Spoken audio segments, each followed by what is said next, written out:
உச்சநீதிமன்றம் எங்களுக்கு உச்சபட்ச அதிகாரம் இருக்கிறது. தேர்தல் ஆணையம் ஒருவேளை இதுதான் இறுதி என்ற ஒன்றை சொன்னால் கூட அது சட்டவிரோதம்னா அதை தூக்கி போடுவதற்கான அதிகாரம் இந்த உச்சநீதிமன்றத்திற்கு இருக்கிறது. தேர்தல் ஆணையத்தினுடைய கால் மட்டுமே ஃபைனல் அல்ல என்று நேற்றைக்கு பீகாரினுடைய எஸ்ஐஆர் தொடர்பான வழக்கில் பரபரப்பான கருத்துக்களை சொல்லியிருக்கிறார்கள். அக்டோபர் 7ஆம் தேதி இறுதி விசாரணை. தேர்தல் ஆணையம் எஸ்ஐஆர் என்கிற பெயரில் பீகார் முழுக்க செய்து கொண்டிருக்கக்கூடிய வேலை அதை இந்தியா முழுக்க ஜனவரியிலிருந்து செய்ய போகிறோம். வாக்காளர் அந்த பட்டியலையே நாங்கள் திருத்த போகிறோம். அதற்காக என்ன வேணாலும் செய்வோம், எங்களுக்கான விதிமுறைகளில் யாரும் தலையிட முடியாது என்று சொன்ன வழக்கில் இறுதி விசாரணைக்கான நாளை குறித்திருக்கிறது உச்சநீதிமன்றம். ஒரு எச்சரிக்கையோடு அந்த நாள் குறிக்கப்பட்டிருக்கிறது. என்ன நடந்தது உச்சநீதிமன்றத்தில்? உச்சநீதிமன்ற நீதிபதிகள் குறிப்பாக ஜஸ்டிஸ் சூரியகாந்த் அமர்வு என்ன சொன்னது, தேர்தல் ஆணையத்திற்கு எதிராக வழக்கில் வைக்கப்பட்ட வாதங்கள் என்னென்ன என்கிற விஷயங்களை விரிவாக அலசுகிறது இந்த தமிழ் குரலின் வளவனை செய்தி தொகுப்பு. லைவ்ல ரிப்போர்ட் ஆகிருக்கக்கூடிய ஒரு செய்தியை பார்க்குறோம். Bihar sir, publication of final voters list won't matter to us if there is illegality.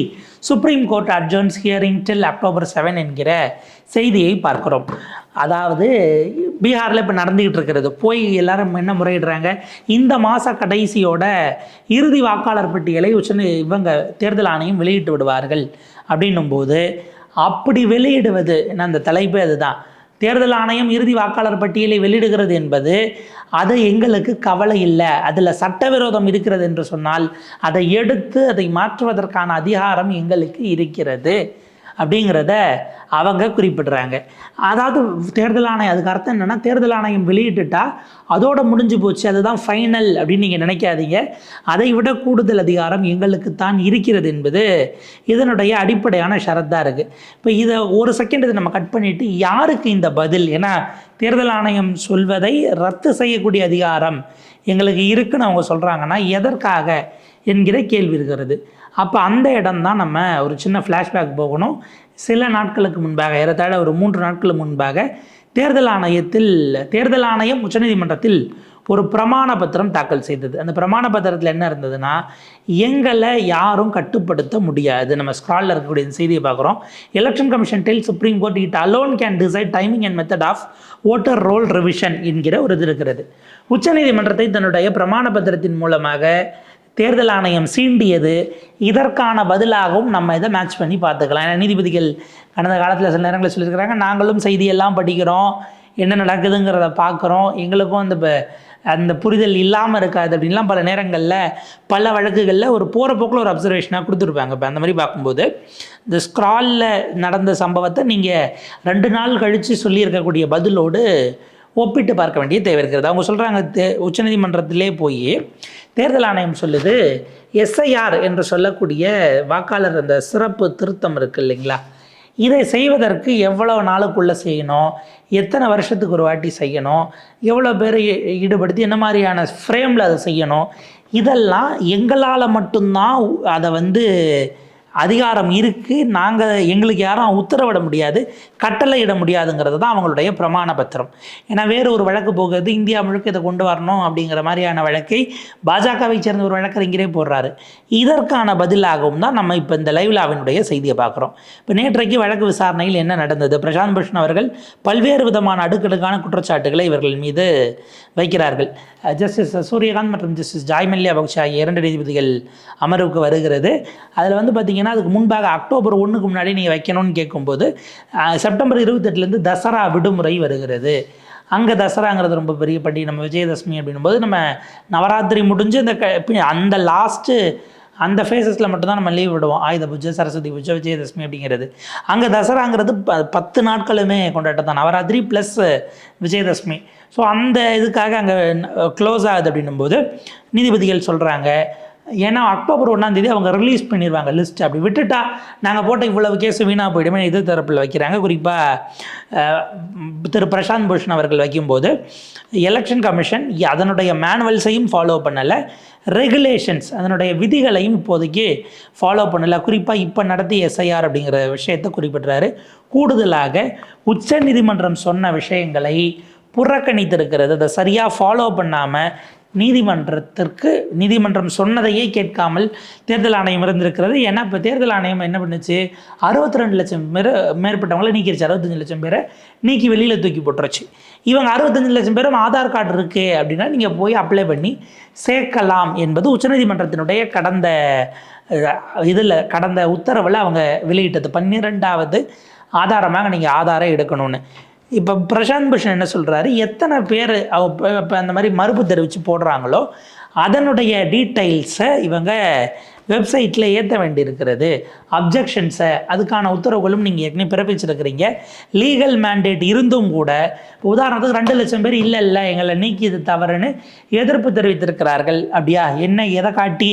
ஏதோ ஒரு ஆவணம், அவங்க சொன்ன 11 ஆவணமோ இல்லை 12வதாக இவங்க ஆதார் ஆவணமோ இதை வச்சு அவங்க போட்டிருக்கிறாங்கன்னு இந்த பக்கம் அவங்க ஃபில் பண்ண ஃபார்மையும் அதுக்கு இந்த பக்கம் கவுண்டராக என்ன டாக்குமெண்ட்ஸ், என்ன எவிடன்ஸ், பீகாரை சேர்ந்தவர் தான், அவர் இந்த தொகுதியில் தான் இருக்காருங்கிறதுக்கு அட்ரஸ் இருக்கக்கூடிய ப்ரூஃபாகவோ ஐடென்டிஃபிகேஷன் ப்ரூஃபாகவோ என்ன வச்சுருக்கிறாங்கங்கிறத இணைச்சி வெப்சைட்டில் ஏற்றணுங்கிறது தான் இன்றைக்கி இருக்க லீகல் மேண்டேட். இதை தேர்தல் ஆணையம் ஃபாலோ பண்ணல அப்படின்னா தெரிந்தே நீக்கப்பட்டது தான் சேர்க்க முடியாது என்று உச்சநீதிமன்றம் சொல்லியும் கூட அதை தேர்தல் ஆணையம் பின்பற்றவில்லை என்பது தான் அவருடைய குற்றச்சாட்டாக இருக்கிறது.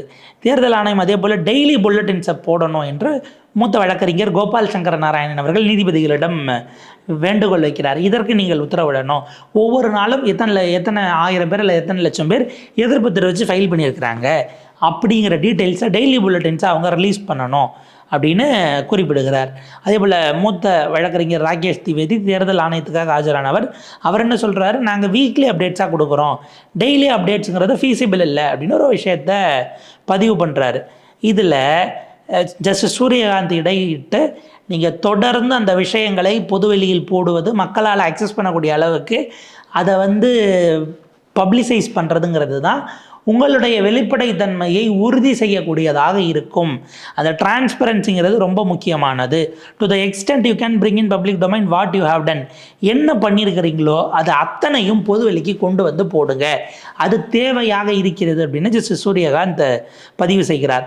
ஜஸ்டிஸ் ஜாய்மல்யா பக்சி அவர்கள், அட்லீஸ்ட் நீங்கள் எவ்வளவு நம்பரை நாங்கள் ரிசீவ் பண்ணியிருக்கிறோம், டாக்குமெண்ட்டை எடுத்து போட கூட லேட் ஆகும், 10 லட்சம் டாக்குமெண்ட்டுங்க, நாங்கள் எப்படிங்க அத்தனையும் ஸ்கேன் பண்ணி ஏற்றணும்னா நேரம் எடுக்கும்னு கேட்கலாம். முதல்ல எண்ணிக்கையை போடுங்க, அதுக்கப்புறம் ஃபைல்ஸை போடுங்க அப்படிங்கிற வார்த்தையை ஜஸ்டிஸ் ஜாய்மல்யா பக்சி அவர்கள் சஜஷனாகவும் வைக்கிறார்கள். சங்கர் நாராயணன் ரெக்வஸ்ட் பண்ணுறாரு, அப்சர்வேஷன்ஸ் வந்ததே தவிர இந்த இடத்துல தான் கோபால் சங்கர் நாராயணன் அவர்கள் மூத்த வழக்கறிஞர், நீங்கள் இந்த சொன்ன விஷயங்களில் ஆர்டரில் எங்களுக்கு ரிட்டனாகவும் எங்களுக்கு கொடுத்துருங்க, அப்போ தான் தேர்தல் ஆணையம் அதுக்கு கட்டுப்படும் என்று கேட்கிறார். நீதிபதிகள் அதை எங்கேஜ் பண்ணலை அப்படிங்கிறது இருக்கிறது.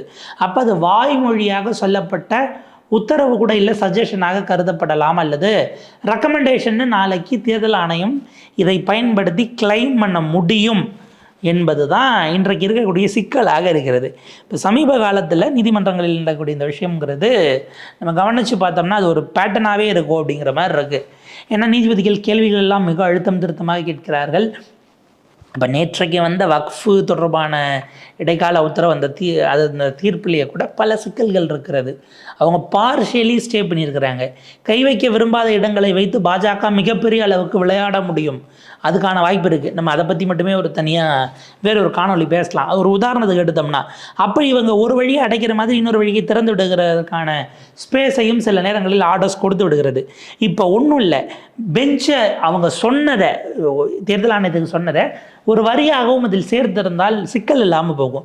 ஏன்னா நாளைக்கு நீங்கள் சொல்லியும் செய்யலை அப்படின்னும் போது நீதிபதிகள்கிட்ட அப்படியே தேர்தல் ஆணையம் நீங்கள் சொன்னீங்க எங்களுக்கு உத்தரவாக வரல, அதை நாங்கள் சஜஷன்னு நினச்சி, சஜஷன் தானே, ஒரு கருத்து தானே, வேணா எடுத்துக்கலாம்னா வேண்டாம்னு நினச்சிக்கிட்டு விட்டுட்டோம்னு இதே தேர்தல் ஆணையம் சொல்லும்.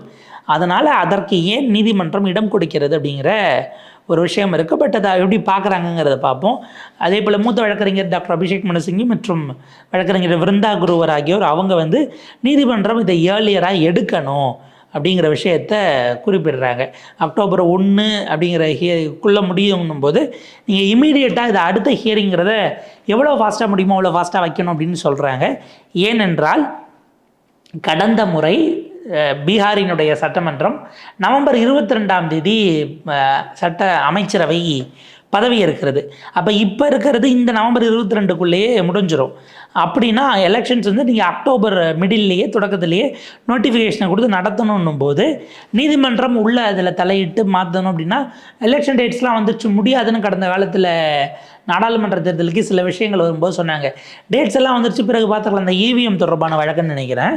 அப்போ அந்த மாதிரியான விஷயம் வரும்போது இதை வந்து நீதிமன்றம் தலையிட்டாலும் கூட தேர்தல் ஆணையம் எலெக்ஷன் நாங்கள் அறிவிச்சிட்டோம், ப்ராசஸ் பழையபடி போயிடுச்சு, இறுதி வாக்காளர் பட்டியல் முடிஞ்சு இனிமேலாம் மாற்ற முடியாதுன்னு சொல்லுவதற்கு மிகப்பெரிய அபாயகரமான வாய்ப்பு இருக்கிறது. எனவே மிக விரைவாக ஏர்லியர் டேட்ஸ்லேயே நீங்கள் எடுக்கணும்னு பிருந்தா குரோவர் அவர்கள் ஒரு அப்பீலில் பெஞ்சுக்கு வைக்கிறாங்க.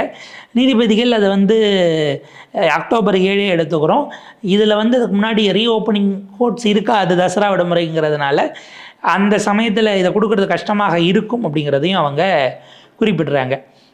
இந்த நிலையில் நம்ம பார்க்கும்போது அதன் அடிப்படையில் நாங்கள் எடுக்கிறோம். ஆனால் ஒன்று ஞாபகம் வச்சுக்கோங்க, ஃபைனல் டிராஃப்ட் வந்தாலும் கூட நீதிமன்றம் தலையிடலாம், சட்டவிரோதமாக இருக்கிற பட்சத்தில் அதை அனுமதிக்க முடியாது அப்படிங்கிறத சொல்கிறாங்க. இதற்கு இடையில் பாஜகவினுடைய வழக்கறிஞர் அஸ்வினி குமார் உபாத்யாயா உள்ள வந்து நீங்கள் ஆதார 12வது டாக்குமெண்ட்டாக எடுக்கக்கூடாது, அதை ரிமூவ் பண்ணணும், ஆதாரை கொண்டு வந்தது சரியானது இல்லை அப்படின்னு சொல்லிட்டு ஒரு வார்த்தையை தூக்கி போடுறாரு. அதாவது நேரடியாக பார்த்தா அமித்ஷா அவர்களும் அதுக்கு முன்னாடி உள்துறை அமைச்சராக இருந்தவர்களும் அதுக்கு முன்பாக இருந்தவர்கள், அதுக்கு லாஸ்ட் ராஜ்நாத் சிங் அவர்கள் நினைக்கிறேன், அதுக்கு முன்னாடி இருந்தவங்க, இவங்க எல்லாரையும் சிக்கலில் மாட்டி விடுறாரோன்னு நமக்கு ஒரு பயப்படக்கூடிய வகையில் இருக்குது. கூடுதலாக நிதிஷ்குமாரையும் அவர் பாஜக வழக்கறிஞருங்கிறதுனால இவங்க எல்லாரையும் சேர்த்து மாட்டி விடுறாரோன்னு அவர் என்ன கிளைம் பண்ணுறாரு கோர்ட்டில் வந்து, லட்சக்கணக்கான ரோஹிங்கியா முஸ்லீம்களும் பங்களாதேஷிகளும் பீகாரில் இருக்கிறார்கள் அப்படின்னும் போது அவங்கெல்லாம் ஆதார் கார்டை ஈஸியாக வாங்கிட்டு வச்சுட்டாங்க, இதை வச்சு நீங்கள் போட்டிங்கன்னா அவங்க ஓட்டர் ஐடி வாங்கிடுவாங்க, நீங்கள் 182 நாள் இந்தியாவில் தங்கியிருந்தாலே ஆதார் வாங்கலான்னும் போது அதை சேர்க்கக்கூடாது அப்படின்னு அவர் ஒரு விஷயத்தை கிளைம் பண்ணுறாரு. அதே போல் ஃபோர்ஜரி டாக்குமெண்ட்ஸ் அவங்களே ரெடி பண்ணிட்டாங்கன்னும் போது தான் ஜஸ்டிஸ் சூரியகாந்த் அவர்கள் அதில் இடையிட்டு டாக்குமெண்ட்டை ஃபோர்ஜரி பண்ணணும்னு முடிவு பண்ணிட்டா, ஃபோர்ஜரி பண்ண முடியாத டாக்குமெண்ட்னு எதுவுமே கிடையாது, எதை வேணாலும் அவங்களால உருவாக்கிட முடியும். டிரைவிங் லைசன்ஸோ ஆதாரோ மற்ற எந்த டாக்குமெண்ட்டோ எதை வேணாலும் இது பண்ணிக்கலாம். ஆதாரை வந்து சட்டம் அனுமதிக்கிறது, ரெப்ரசன்டேட்டிவ்ஸ் ஆஃப் பீப்புள் ஆக்ட் மக்கள் பிரதிநிதித்துவ சட்டத்தில் ஒரு ஷரத்தில் ஆதார் கார்டை வச்சு உங்களால் ஓட்டர் ஐடி வாங்க முடியும் இருக்கிறதன் அடிப்படையில் சட்டத்திருத்தம் பண்ணியிருக்கீங்க. இன்றைக்கி எக்ஸிஸ்டிங் லாங்கிற வகையில் சட்டம் இதுவரை அனுமதிக்கிறதோ அதுவரைங்கிற நோக்கத்தில் தான் நாங்கள் செஞ்சுருக்கிறோம் அப்படின்னு சொல்லிட்டு அவங்க இது பண்ணுறாங்க. ஸோ இப்படியான விஷயங்களுக்கு நடுவில் தான் உச்சநீதிமன்றம் இந்த வழக்கை அக்டோபர் 7 இறுதி விசாரணைக்கு, அதற்கு பிறகு தீர்ப்பு மட்டும்தான் அப்படிங்கிற நிலை போது. இதர் இதனுடைய சீரியஸ்னஸை புரிஞ்சு இல்லை வேறு விஷயங்கள் வருவதன் காரணமாக கொஞ்சம் முன்கூட்டியே ஒரு ஓப்பன் கோர்ட் ஆர்டர்லாம் ரொம்ப ரேர். ஏன்னா இது மாதிரியான ரொம்ப முக்கிய பொலிட்டிக்கல் இம்பார்ட்டன்ஸ் வாய்ந்த வழக்குகள் அப்படிங்கிறதுல 1 or 2 days எடுத்து கூட அவங்க தீர்ப்பை கொடுப்பதற்கு வாய்ப்பு இருக்கிறது, அல்லது ஒரு வாரம் வரைக்கும் கூட டைம் எடுத்துக்கலாம். It depends. ஏன்னா ரிசர்வ் பண்ணக்கூடியதில் என்ன மாதிரியான போக்குகளில் அவங்க போவாங்கன்னு நம்ம சொல்ல முடியாது, அது அன்பிரடிக்டபிள் தான். ஆனாலும் அது சீரியஸ்னஸை புரிஞ்சு அவங்க எடுத்துக்கிறாங்களாங்கிறதும் நம்ம கவனிக்க வேண்டியிருக்கு. அதாவது இதுவரை உச்சநீதிமன்றம் கொடுத்த உத்தரவுகள் ஆர்டர்ஸை ஃபாலோ பண்ணலைன்னா நீங்கள் அதற்கு என்ன நிலையில் ரெஸ்பான்சிபிலிட்டியை இவர்களின் மீது வைக்கப் போகிறீர்கள் என்கிற கேள்வியும் நாம் நீதிமன்றத்தை நோக்கி, உச்சநீதிமன்றத்தை நோக்கி வைக்க வேண்டியதாக இருக்கிறது. இதுவரைக்கும் அவங்க பல விஷயங்களை சிறப்பாக செஞ்சுருக்கிறாங்க என்பது போன்ற பாராட்டுகளும் கூட நேற்றைக்கு தேர்தல் ஆணையத்தை நோக்கி வைக்கப்பட்டிருக்கிறது. ஸோ டிரான்ஸ்பரன்சி அப்படிங்கிறத உச்சநீதிமன்றம் சஜஸ்ட் பண்ணலாம், வெளிப்படைத்தன்மையோடு இருங்கன்னு. ஆனால் உச்சநீதிமன்றமே பல நிலைகளில் தன்னுடைய இடத்தில் டிரான்ஸ்பரன்சி இல்லாமல் இருப்பது என்பது தனி விவாதம், நம்ம இதுக்குள்ளே கொண்டு வர வேண்டாம். பீகார் தொடர்பான வழக்கு, குறிப்பாக எஸ்ஐஆருக்கு எதிர்த்து பலரும் தொடுக்கக்கூடிய வழக்கு அக்டோபர் 7 இறுதி விசாரணையில் நம்ம ஓரளவுக்கு அதனுடைய போக்கை கெஸ் பண்ணிடலாம். அதற்கு பிறகு வரக்கூடியது தான் இந்தியாவினுடைய தலையெழுத்தை. ஏன்னா வெறும் பீகார் மட்டுமல்ல, ஏன்னா இந்திய தலைமை தேர்தல் ஆணையம் இந்தியா முழுக்க எல்லா மாநிலங்களிலும் இதை நடத்துவதற்கு ஜனவரி 1 கட் ஆஃப் டேட்டா வச்சு ஆரம்பிக்கிறதுக்கான வேலைகளை தொடங்கி இருக்கிறார்கள் என்கிற செய்தியும் இருக்கிறது. இது இந்தியா முழுமைக்குமான ஒரு ஆபத்தாக, வெளிப்படைத்தன்மை இல்லாத, முறைப்படுத்த முடியாத ஒரு ஆபத்தாக மாறி வந்து கொண்டிருக்கிறது. எப்படி எதிர்கொள்கிறார்கள், நீதிமன்றம் அதை எப்படி பார்க்கிறதுங்கிறதெல்லாம் நம்ம பொறுத்திருந்து அப்டேட்ஸோடு சந்திக்கலாம். இணைந்திருங்கள் தமிழ் குரலோடு.